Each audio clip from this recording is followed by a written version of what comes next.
बात करते हैं एक न्यू सीरीज के बारे में जो अभी रिसेंट में क्राइम वीडियो में रनिंग में चल रही है। इसका नाम है हालन कोबिन्स शेल्टर। अभी इसके 3 ही एपिसोड्स रिलीज हुए हैं, बट फिलहाल अभी हम एपिसोड 1 के बारे में बात करेंगे।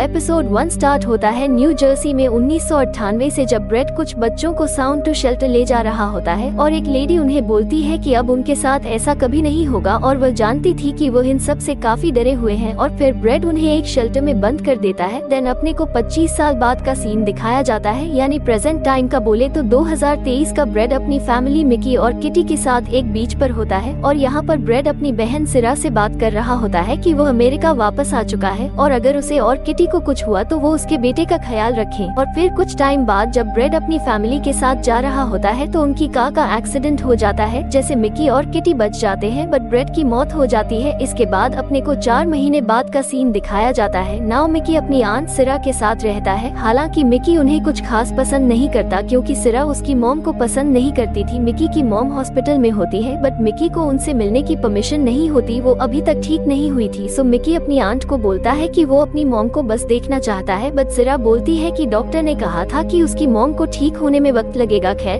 तो मिकी का स्कूल में फर्स्ट डे होता है और जब मिकी अपने स्कूल के लिए जा रहा होता है उसे रास्ते में एक घर दिखाई देता है और वहाँ वही म्यूजिक चल रहा होता है जो एक्सीडेंट के वक्त उसके डैड चला रहे थे। और यहाँ पर उस घर के विंडो पर हमें एक बूढ़ी औरत दिखाई देती है। देन मिकी स्कूल पहुँचता है और अपने फ्रेंड आथा से उस घर के बारे में पूछता है। आथा बताता है उस घर में एक बैड लेडी रहती है जो शहर की बुगी मैन है। वो रात में बाहर निकलती है और बच्चों को चुराकर उन्हें खा जाती है, बट वो सच में नहीं है, ये बस एक कहानियाँ है। खैर, तो स्कूल में मिकी की मुलाकात रॉय से होती है और रॉय मिकी को बास्केटबॉल खेलने के लिए बोलता है, बट मिकी के डैड के मौत के बाद से मिकी ने बास्केटबॉल खेलना छोड़ दिया था, इसलिए मिकी मना कर देता है। तभी रेचल आकर मिकी को एसल से मिलाती है और आज एसल का भी फर्स्ट डे होता है और फिर मिकी और एसल बात करते हैं। तभी यह एक बंदा एसल की फोटो क्लिक करता है। आगे एसल अपना लॉकर खोलती है और उसके लॉकर में एक बटरफ्लाई का टैटू बना होता है, जिसे देखकर एसल थोड़ी डर जाती है और उसके ऊपर एक हिप्पो का स्टिकर लगा देती है। तभी वहाँ मिस फ्रैगमेंट आती है और मिकी को बताती है उसके डैड बचपन में उसके क्लास में थे और अब वह भी उसके क्लास में है। मिस फ्रैगमेंट की बातों से एसल को मिकी के डैड के बारे में पता चलता है। एसल मिकी को बोलती है उसे उसके डैड के बारे में सुन के बुरा लगा और उसके डैड की मौत भी 4 साल पहले हो गई थी। फिर एसल मिकी को रात को बाहर जाने के लिए बोलती है और मिकी इस बात के लिए तैयार हो जाता है। इसके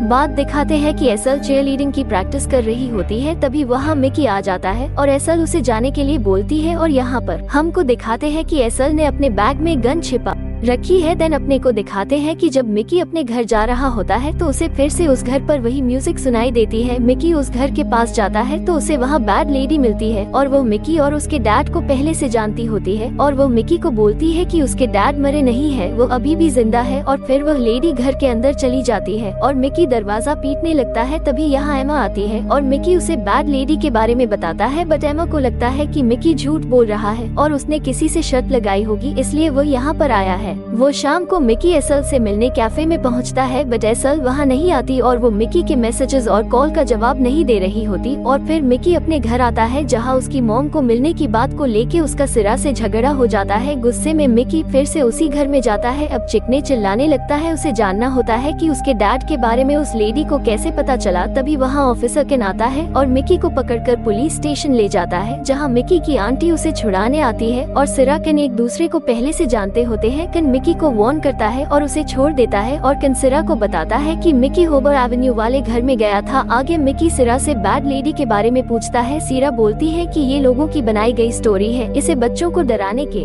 लिए बनाई गई थी ताकि वो घर से बाहर ना निकले। सिरा बताती है कि उसके डैड बचपन में बैड लेडी के घर पर गए थे। शहर का एक बच्चा डिलन अचानक गायब हो गया था और फिर वो कभी नहीं मिला और लोगों ने कहानी बनाना स्टार्ट कर दिया कि बैड लेडी ने डिलन को खा लिया और इस बात से शहर के हर बच्चे डर गए। एक दिन शहर के कुछ बच्चों ने ब्रेड को बुली किया और बैड लेडी के दूर को नॉक करने के लिए चैलेंज किया, बट डोर लॉक नहीं था, इसलिए ब्रेड अंदर चला गया और उसके अंदर जाते ही डोर लॉक हो गया। काफी वेट करने के बाद जब ब्रेड बाहर आया तो वो पहले जैसा नहीं था, वो बदल चुका था। और यह हमें फ्लैशबैक में दिखाते हैं कि ब्रेड उसी घर में कैद होता है और वो सीरा को बुला रहा होता है और सीरा उसे बाहर से देख रही होती है और सीरा ब्रेड को सॉरी बोलती है। शायद सीरा ने ही ब्रेड को चैलेंज किया था उस घर में जाने के लिए। खैर, तो अगले दिन मिकी देखता देखता है कि एसल स्कूल से गायब है और वो एसल के बारे में रेचल से पूछता है। रेचल बोलती है कि शायद वो अकेले रहना चाहती है, इसलिए उसके मैसेजेस और कॉल का जवाब नहीं दे रही है। और फिर मिकी जाकर एमा और आर्थर से बात करता है और वो इन दोनों को बताता है कि वो उस घर के पास गया था क्योंकि उसे वहाँ एक डरावनी बूढ़ी औरत दिखी थी। और फिर रात में मिकी फिर से उस घर में जाता है, बट एमा और आर्थर पहले से उसका वेट कर रहे होते हैं। और मिकी इन दोनों को बताता है कि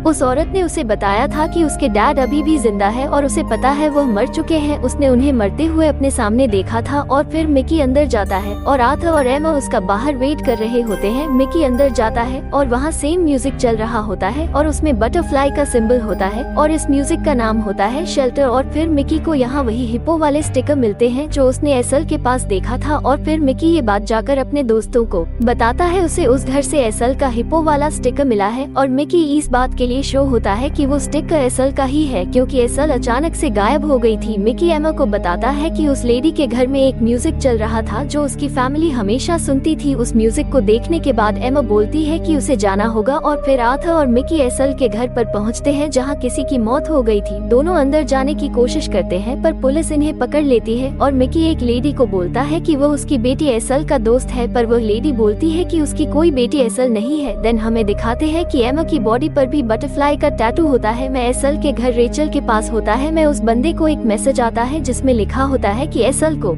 ढूंढो नहीं तो वो सब मारे जाएंगे। आगे मिस फ्रैगमेंट दिलन के बारे में पढ़ती है और उसने कैप पहनी होती है और यह उसी बैड लेडी के घर पर होती है। और यहाँ पर ब्रेड और उसकी फैमिली की फोटो तो होती है। और फिर वो बंदा आकर बैड लेडी को बोलता है कि उसने एसल को खो दिया, बट वो उसे ढूंढ लेगा। पर बैड लेडी उसे मार देती है और इस बैड लेडी के हाथ में ब्रेड की फैमिली की फोटो होती है। और एपिसोड 1 यहाँ से खत्म हो जाता है। सो वीडियो को यही एंड करते हैं। मिलते हैं अगले वीडियो में, तब तक के लिए गुड बाय।